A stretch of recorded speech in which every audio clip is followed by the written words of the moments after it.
The time-dependent perturbation theory we have done so far is ready to be used. For example, we could propose some pulse in time that was perturbing some system, and we could calculate the results that we would get out of that.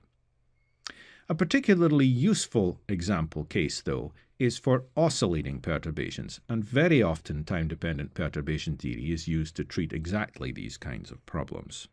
So we could be imagining then an oscillating perturbation that is perhaps varying sinusoidally in time, and we could call that a harmonic perturbation, with harmonic used in the same sense as in a harmonic oscillator. A good example would be a monochromatic electromagnetic wave, with an electric field in, say, the z direction, and possibly in a form like this. So here we have a cosinusoidal variation in time on the right, and we've written that in terms of the sum of two complex exponentials, which will turn out to be a very convenient way to separate this. And we have an amplitude for the field out the front here.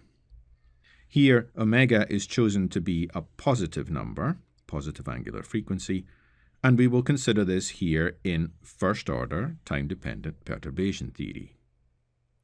So with our field that we've just set up here, we presume it's going to act on an electron, and that will give the electron an electrostatic energy in this field relative to some position z equals 0, and consequently we'll have a perturbing Hamiltonian that would take this form.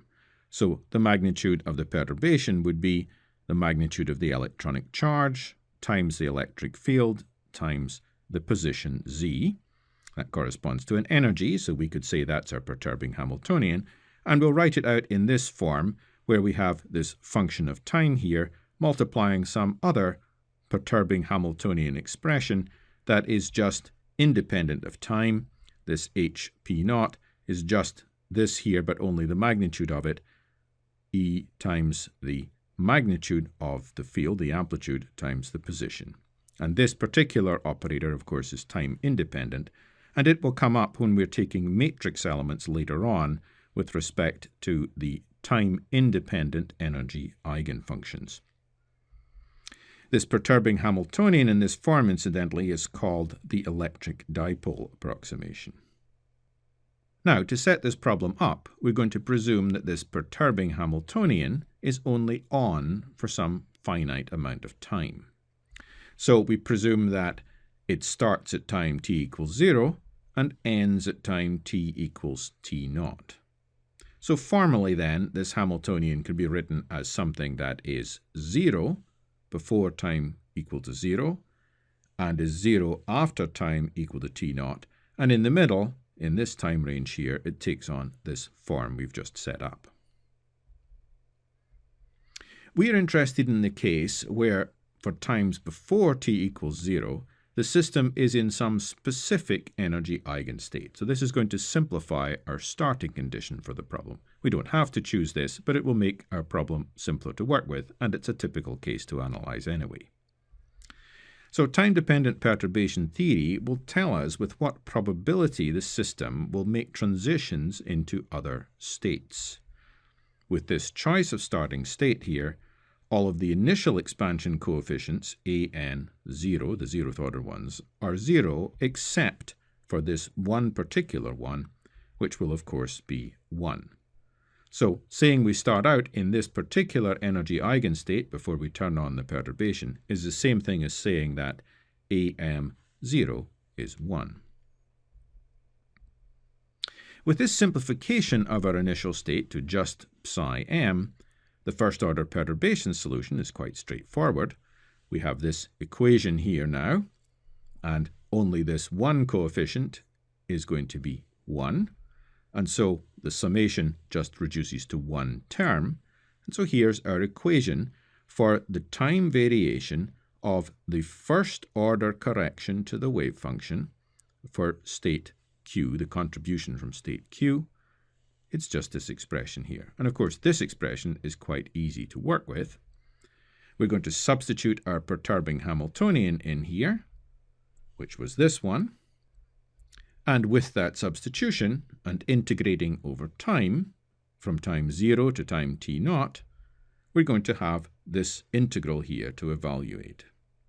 So we're just writing this out here. Here's our matrix element between these two states, the initial state psi m and the state of interest psi q of a perturbing Hamiltonian. And we can separate that out into our time-independent part here and just leave all of these other terms here from the time dependence that was built into the field. So we've got two exponentials here, two complex exponentials. And of course, integrating these over time is quite straightforward. So for times greater than t0, once we've turned off the perturbation, that means we've integrated from time 0 to time t0. Well, at time 0, these complex exponentials were just unity, and at time t0, they're this amount here. And of course, we acquired this denominator from the process of integration. And we've got two terms, one like this and one like this, one with the minus sign in here and one with the plus sign in here, from the e to the minus I omega t and from the e to the plus I omega t in our field. And we can rearrange that slightly. We can take out a common factor here from both of these terms, for example, and that then leaves us with a sine expression from this minus sign in here after we've taken out this common term with the 2 on the bottom line. And similarly, we can do a manipulation on this term to get this form here. We like this form because these are basically sinc functions, sine x over x functions, that have specific simple physical interpretations we can put on them. So we've got two terms, one with this sinc function, one with that sinc function. Well, this function, the sinc function, sine x over x, is a function that looks like this on this red curve here as a function of the variable x. We've also plotted the square of that, since that will come up later on.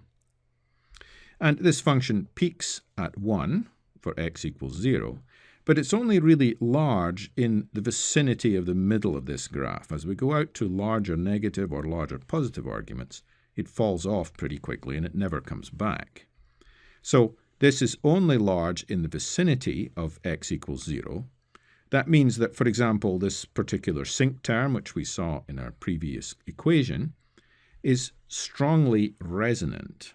That is, it only has strong contributions when the frequency omega is close to the frequency omega qm. This is the frequency of the field, and omega qm is the frequency corresponding to the energy separation between level q and level m, where level m is the energy we started in. So now we have calculated the new state for times t greater than t0 here, which is, to first order, this expression here. So this is our original energy eigenstate of the unperturbed problem with its time varying factor. And then the change in the wave functions is the sum over all of these AQ1s that we now know how to calculate for times greater than t0, that is, the ones that we get to after we've finished with the perturbation, again times these various eigenstates with their complex exponential time factors in them. And we have now established, therefore, our approximation to the new state. And now we can start calculating the time dependence of measurable quantities.